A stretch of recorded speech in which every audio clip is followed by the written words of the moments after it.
Halo teman-teman, selamat datang di video kita kali ini. Topik kali ini mungkin terdengar wah atau agak seram bagi beberapa orang, tapi ini penting banget untuk kita bahas. Karma penghancur, atau dalam bahasa Buddhis disebut Garuka Karma. Jadi, karma penghancur adalah tindakan yang sangat berat dan langsung membawa akibat di kehidupan berikutnya. Ada yang namanya Neraka Avici, yang merupakan alam penderitaan terberat dalam ajaran Buddha khusus untuk makhluk yang melakukan karma penghancur. Neraka Avici digambarkan sebagai tempat penuh penderitaan tanpa henti. Tempat yang bahkan tidak memberi jeda sedikit pun dari rasa sakit yang luar biasa. Makanya, kita perlu tahu lebih dalam tentang perbuatan apa saja yang bisa membawa kita ke sana dan bagaimana cara menghindarinya. Di sini, kita akan bedah satu persatu tindakan apa saja yang termasuk karma penghancur, serta langkah-langkah praktis supaya kita bisa menghindarinya. Yuk, kita mulai pembahasannya.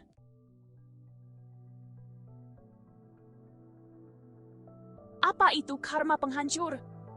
Dalam ajaran Buddha, karma penghancur itu beda dari karma sehari-hari.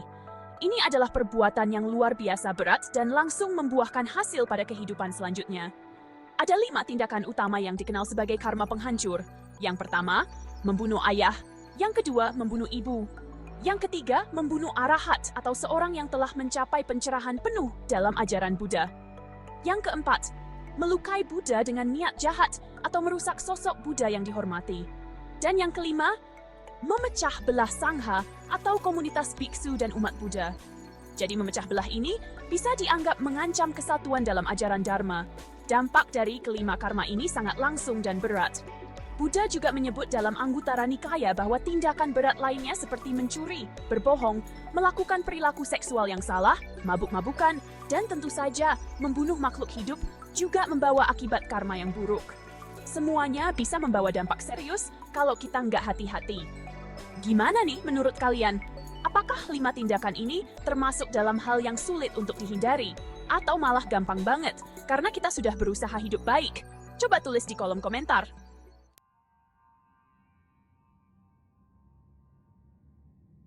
Neraka Avici atau alam penderitaan yang tak terputus. Dalam ajaran Buddha, neraka Avici adalah neraka yang paling berat. Tempat penderitaan paling intens untuk karma-karma penghancur yang sangat besar. Istilah Avici berarti tak terputus. Dan sesuai namanya, ini adalah tempat di mana penderitaan terus-menerus tanpa jeda. Jadi, di neraka Avici ini, makhluk yang terlahir di sana karena karma berat seperti membunuh orang tua atau memecah belah sangga akan mengalami siksaan yang tiada akhir. Tidak seperti penderitaan di alam lain yang bisa datang dan pergi, di sini tidak ada waktu istirahat atau kelegaan sedikit pun.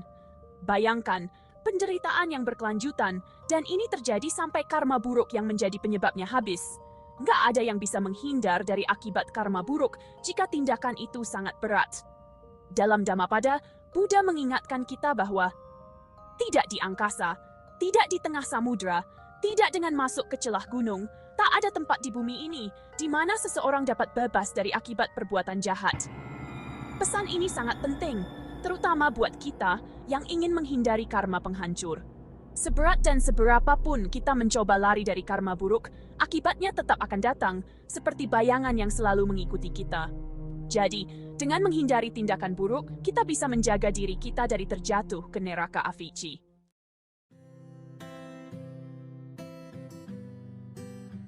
Menghindari karma buruk, menjaga perbuatan. Sekarang kita masuk ke bagian yang paling penting, yaitu cara menghindari karma buruk. Buddha memberi kita panduan yang disebut Pancasila Buddhis, yang merupakan 5 peraturan moral untuk menjaga perilaku kita tetap baik. Kelima sila ini sangat praktis, jadi yuk kita bahas satu-satu. Sila pertama, yaitu hindari membunuh makhluk hidup. Ini berarti menjaga nyawa semua makhluk, bukan cuma manusia, tapi juga hewan dan makhluk hidup lain. Menghormati kehidupan adalah cara pertama kita menjaga karma baik. Sila kedua, yaitu hindari mencuri. Nggak cuma soal mengambil barang milik orang lain, tapi juga bisa berarti menghormati hak milik orang lain, termasuk waktu dan usaha mereka. Sila ketiga, hindari perilaku seksual yang salah, menjaga diri agar bertanggung jawab dalam relasi dan nggak menyakiti orang lain lewat tindakan kita. Sila keempat, hindari berbohong. Ucapan kita punya kekuatan, Jadi berkata jujur, itu penting banget untuk menjaga kepercayaan dan kedamaian. Dan sila kelima adalah hindari minuman keras dan narkoba. Ini karena alkohol dan narkoba bisa mengganggu kesadaran kita dan mengarahkan kita pada tindakan buruk lainnya. Dengan mengikuti 5 sila ini, kita sudah punya perlindungan diri dari karma buruk.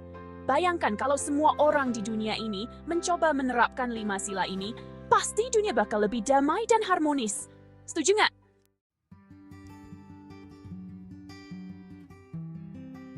Kembangkan kebijaksanaan, refleksi diri setiap hari. Selain menjaga perbuatan, kita juga diajak untuk mengembangkan kebijaksanaan. Bagaimana caranya? Berikut beberapa langkah praktis. Pertama, belajar Dharma secara rutin. Bisa lewat membaca buku, menghadiri ceramah, atau mengikuti kelas meditasi. Misalnya, luangkan waktu setiap hari untuk membaca sedikit dari kitab suci atau mendengarkan podcast tentang ajaran Buddha. Kedua, bergaul dengan sahabat spiritual yang baik. Lingkungan yang positif bisa mendukung kita dalam menjalani kehidupan yang lebih bijak. Temukan teman-teman yang juga punya minat yang sama dalam belajar Dharma. Dan ketiga, merefleksi diri setiap hari. Di akhir hari, luangkan waktu untuk merenung. Tanyakan pada diri sendiri, apa yang sudah aku lakukan hari ini? Apakah tindakanku sudah sesuai dengan sila-sila Buddhis? Contohnya nih, kalau kalian lagi stres atau marah karena sesuatu di sekolah atau kerja, coba deh refleksi diri. Apakah reaksi kalian sudah sesuai dengan ajaran Buddha? Dengan refleksi, kita bisa lebih sadar dan belajar mengontrol emosi, sehingga nggak akan melakukan tindakan yang bisa membawa karma buruk. Pernah nggak sih kalian merasa butuh refleksi setelah mengalami konflik? Share cerita kalian di kolom komentar.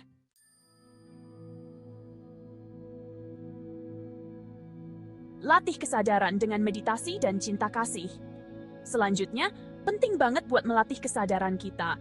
Salah satu cara terbaik untuk melakukannya adalah melalui meditasi. Dengan meditasi, kita bisa lebih sadar akan apa yang kita pikirkan, ucapkan, dan lakukan. Selain itu, kita juga diajak untuk mengembangkan cinta kasih atau metta. Ini berarti kita nggak cuma peduli sama diri sendiri, tapi juga peduli dan kasih sayang kepada orang lain.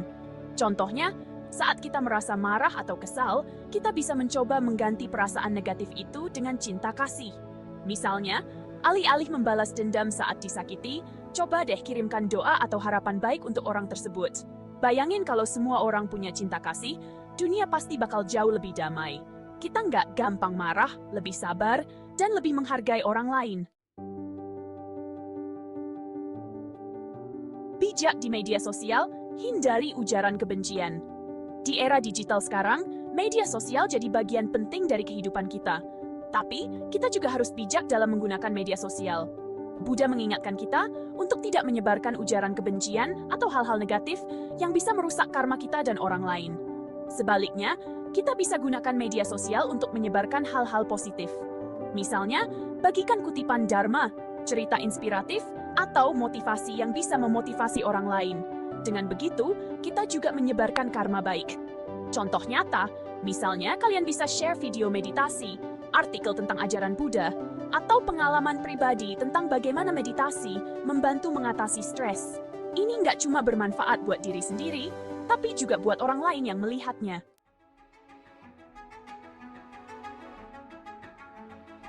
Hindari kejahatan dan lakukan kebajikan. Di bagian penutup ini, kita perlu ingat pesan Buddha dalam Dhammapada. Sabbapapasa akaranam, kusalasa upasampada, sacita paryodapanam, etam buddhana sasanam. Yang artinya, hindari semua kejahatan, kembangkan kebajikan, sucikan pikiran. Inilah ajaran para Buddha. Makna ajaran ini simple, tapi dalam banget. Dengan menjaga 3 prinsip ini, menghindari kejahatan, memperbanyak kebajikan, dan membersihkan pikiran, kita nggak cuma menjaga diri dari karma penghancur, tapi juga membangun kehidupan yang damai dan bermakna. Kesimpulannya, ingatlah, karma baik atau buruk akan selalu mengikuti kita. Neraka Avici, dengan penderitaan yang tak terputus, adalah konsekuensi dari karma penghancur. Ini adalah pengingat penting untuk menghindari tindakan buruk dan memilih kebajikan dalam hidup kita. Dengan menjaga pikiran, ucapan, dan tindakan yang positif, kita tidak hanya menghindari penderitaan di neraka Avici, tetapi juga menciptakan kedamaian bagi diri sendiri dan orang-orang di sekitar kita. Mulai dari langkah kecil untuk berpikir baik, berkata baik, bertindak baik, kita bisa membangun kehidupan yang lebih baik dan lebih bermakna. Itu dia teman-teman, panduan untuk menghindari karma penghancur dan menjalani hidup dengan lebih bijak. Yuk, mulai praktikkan sekarang. Jangan lupa untuk terus belajar, bergaul dengan teman-teman yang positif, dan melatih kesadaran setiap hari. Terima kasih sudah nonton sampai akhir. Like, share, dan subscribe untuk mendukung kami membagikan lebih banyak konten inspiratif. Sampai jumpa di video berikutnya, dan jangan lupa untuk tulis pendapat kalian di kolom komentar. Salam damai dan bahagia untuk kalian semua.